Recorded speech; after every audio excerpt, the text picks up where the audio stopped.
আসসালামু আলাইকুম, স্বাগত জানাচ্ছি আমার দেশ আজকের বিশ্বে। আপনাদের সাথে আছি আমি হুমায়রা নাওচিন। শুরুতেই শিরোনাম। যুদ্ধ চাপিয়ে দিলেও ইউরেনিয়াম সমৃদ্ধকরণ বন্ধ করবে না ইরান, বললেন দেশটির পররাষ্ট্রমন্ত্রী। সংখ্যালঘুদের বিরুদ্ধে সহিংসতাকে স্বাভাবিক করে তুলছে ভারত, HRWর প্রতিবেদন। ট্রাম্পের শান্তি বোর্ডে না থাকার ঘোষণা ইতালির। মিশরের সামরিক শক্তি বৃদ্ধিতে উদ্বিগ্ন ইসরায়েল। নিউ ইয়র্কবাসীকে মহানবী হিজরতের গল্প শোনালেন মামদানি। দর্শক, এতক্ষণ শুনছিলেন শিরোনাম, এবারে বিস্তারিত। ইরানের ওপর যদি যুদ্ধ চাপিয়ে দেওয়া হয় তবুও ইরান ইউরেনিয়াম সমৃদ্ধকরণ বাদ দেবে না বলে জানিয়েছেন ইরানের পররাষ্ট্রমন্ত্রী আব্বাস আরাকচি। এছাড়া মধ্যপ্রাচ্যে যুক্তরাষ্ট্রের যুদ্ধ জাহাজ মোতায়েন ইরানকে ভীত করে না বলেও মন্তব্য করেছেন তিনি। রোববার রাজধানী তেহরানে একটি সম্মেলনে আরাকচি বলেন, ইরানকে শান্তিপূর্ণ পারমাণবিক কার্যক্রম ও ইউরেনিয়াম সমৃদ্ধকরণের জন্য অনেক দাম দিতে হয়েছে। আমরা কেন তাদের কথায় সমৃদ্ধকরণের ওপর এত জোর দেব? এমনকি তারা আমাদের ওপর যুদ্ধ চাপিয়ে দেয়ও, কারণ আমাদের চালানোর অধিকার কারণেই। গত শুক্রবার ওমানের রাজধানী মাস্কাটে পারমাণবিক কার্যক্রম নিয়ে যুক্তরাষ্ট্রের বিশেষ দূত স্টিভ উইটকোফের সঙ্গে পরোক্ষ বৈঠক করেন আরাকচি। এর দুদিন পরই তিনি এমন কথা বললেন। যুক্তরাষ্ট্রের জাহাজ ইরানকে ভীত করে না উল্লেখ করে আব্বাস আরাকচি বলেন, এ অঞ্চলে তাদের সামরিক যুদ্ধ জাহাজ মোতায়েন আমাদের ভীত করে না। আন্তর্জাতিক মানবাধিকার সংগঠন হিউম্যান রাইটস ওয়াচ জানিয়েছে, বৈষম্যমূলক নীতি, ঘৃণামূলক বক্তব্য ও রাজনৈতিকভাবে উদ্দেশ্য প্রণোদিত মামলার মাধ্যমে ধর্মীয় সংখ্যালঘু, প্রান্তিক গোষ্ঠী এবং সমালোচকদের বিরুদ্ধে সহিংসতা স্বাভাবিক করে তুলেছে ভারত সরকার।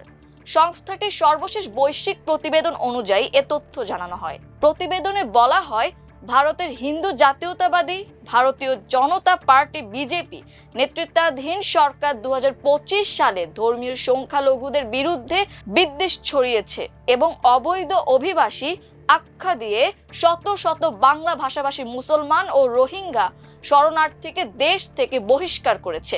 এর ফলে সরকারি কর্মকর্তা ও বিজেপি সমর্থকদের হাতে বিভিন্ন ধরনের মানবাধিকার লঙ্ঘনের ঘটনা বেড়েছে। হিউম্যান রাইটস ওয়াচের এশিয়া বিষয়ক পরিচালক এলেন পিয়ারসন বলেন, মানবাধিকারের পক্ষে বৈশ্বিক কণ্ঠ হিসেবে নিজেকে তুলে ধরার বদলে বিজেপি সরকার ভারতের আন্তর্জাতিক অবস্থানকে ক্ষুণ্ণ করেছে। 529 পৃষ্ঠার ওয়ার্ল্ড রিপোর্ট 2026-এ হিউম্যান রাইটস ওয়াচ 100টিরও বেশি দেশের মানবাধিকার পরিস্থিতি পর্যালোচনা করেছে। প্রতিবেদনের ভূমিকায় নির্বাহী পরিচালক ফিলিপ বোলোপিয়ন লিখেছেন, বিশ্বজুড়ে ছড়িয়ে থাকা কর্তৃত্ববাদী প্রবণতা ঠেকানোই বর্তমান প্রজন্মের সবচেয়ে বড় চ্যালেঞ্জ।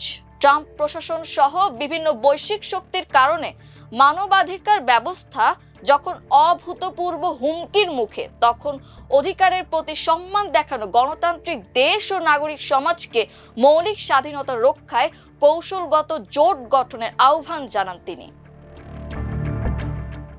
মার্কিন প্রেসিডেন্ট ডোনাল্ড ট্রাম্পের শান্তি বোর্ডে যোগ দেবে না ইতালি। দেশটির পররাষ্ট্রমন্ত্রী অ্যান্তোনিও তাজানি বার্তা সংস্থা ANSA-কে জানান, সাংবিধানিক বাধ্যবাধকতার কারণে ইতালি এই বোর্ডে যোগ দিতে পারছে না। তিনি বলেন, ইতালির সংবিধান এবং বোর্ড অব পিস এর সনদের মধ্যে আইনগত দ্বন্দ্ব রয়েছে, যা এড়িয়ে যাওয়া সম্ভব নয়। তবে ইতালি সবসময় শান্তি উদ্যোগ নিয়ে আলোচনা করতে প্রস্তুত থাকবে।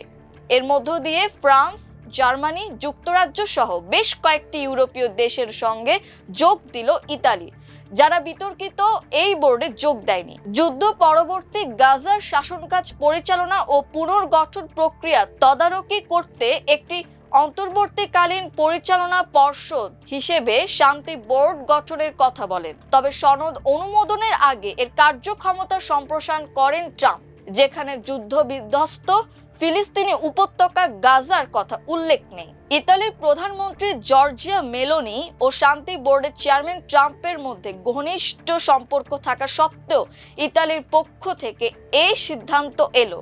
তাজানি ইতালীয় সংবিধানের 11 অনুচ্ছেদের দিকে ইঙ্গিত করেন, যেখানে অন্যান্য দেশের সঙ্গে সমতা না থাকলে কোনো সংগঠনে যোগ দেওয়া থেকে বিরত থাকার কথা বলা হয়েছে। তবে শান্তি বোর্ডের সর্বময় ক্ষমতার অধিকারী হচ্ছেন ট্রাম্প। মিশরের সেনাবাহিনীর সামরিক সক্ষমতা বৃদ্ধির বিষয়ে সতর্ক করেছেন ইসরায়েলের প্রধানমন্ত্রী বেনিয়ামিন নেতানিয়াহু। তিনি দেশটির এই সামরিক অগ্রগতি থামাতে পর্যবেক্ষণের আহ্বান জানিয়েছেন। তিনি এর সতর্কতা উচ্চারণ করেন বলে জানায় ইসরায়েলের গণমাধ্যম।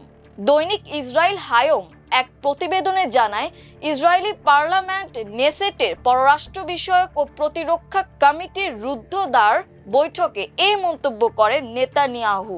বৈঠকে উপস্থিত এক সূত্রের উদ্ধৃতি দিয়ে প্রতিবেদনে বলা হয়, নেতানিয়াহু উল্লেখ করেন মিশরের সেনাবাহিনী তাদের সামরিক শক্তি বাড়িয়েছে এবং এটা পর্যবেক্ষণ করা দরকার। ইসরায়েলি প্রধানমন্ত্রী আরো বলেন, মিশরের সঙ্গে আমাদের সম্পর্ক রয়েছে, তবে অতিরিক্ত মাত্রায় সামরিক শক্তি বৃদ্ধি অবশ্যই আমাদের প্রতিরোধ করা উচিত। সূত্র জানায়, মিশরের সঙ্গে সম্পর্কের স্পর্শকাতরতা নিয়ে আলোচনার প্রেক্ষাপটে এ মন্তব্য করেন তিনি।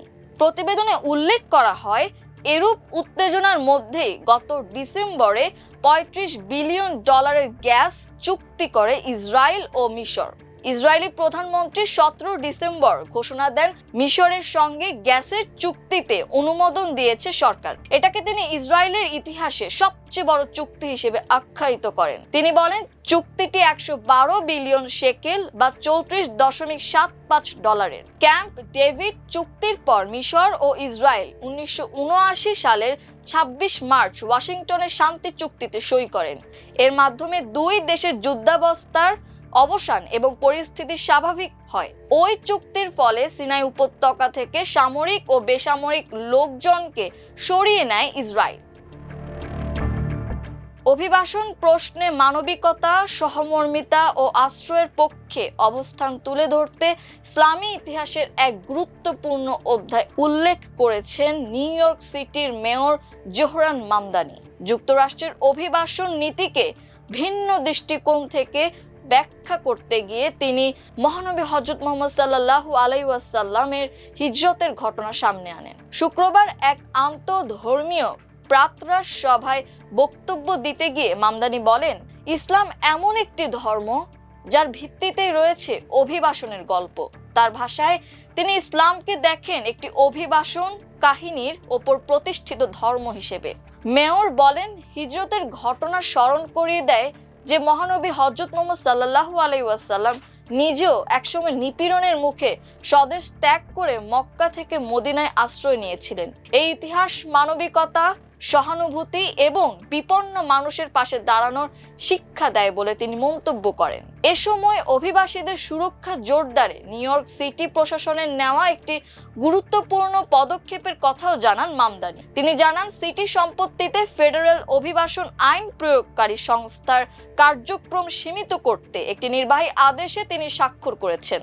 মেয়রের ভাষায় এই আদেশ অভিবাসী সম্প্রদায়ের নিরাপত্তা, ব্যক্তিগত গোপনীয়তা এবং সামগ্রিক জননিরাপত্তার রক্ষায় সিটির প্রতিশ্রুতির প্রতিফলন।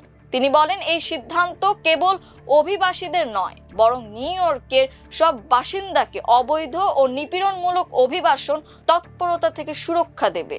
নতুন নির্বাহী আদেশ অনুযায়ী বিচারিক ওয়ারেন্ট ছাড়া যুক্তরাষ্ট্রের immigration and customs enforcement ICE new York সিটির কোনো সম্পত্তিতে প্রবেশ করতে পারবে না। মামদানি জানান, এই উদ্যোগের মূল লক্ষ্য হলো অভিবাসন অবস্থান নির্বিশেষে সব বাসিন্দা যেন ভয়মুক্ত পরিবেশে শহরের সেবা গ্রহণ করতে পারেন। তিনি বলেন, নিউ ইয়র্কের কোনো বাসিন্দা যেন কেবল অভিবাসী পরিচয়ের কারণে শিশুর যত্ন সহ প্রয়োজনীয় সামাজিক সেবার জন্য আবেদন করতে ভয় না পান। দর্শক, এই ছিল আমার দেশ আজকের বিশ্বে। এতক্ষণ আমাদের সাথে থাকার জন্য অসংখ্য ধন্যবাদ। আল্লাহ হাফেজ।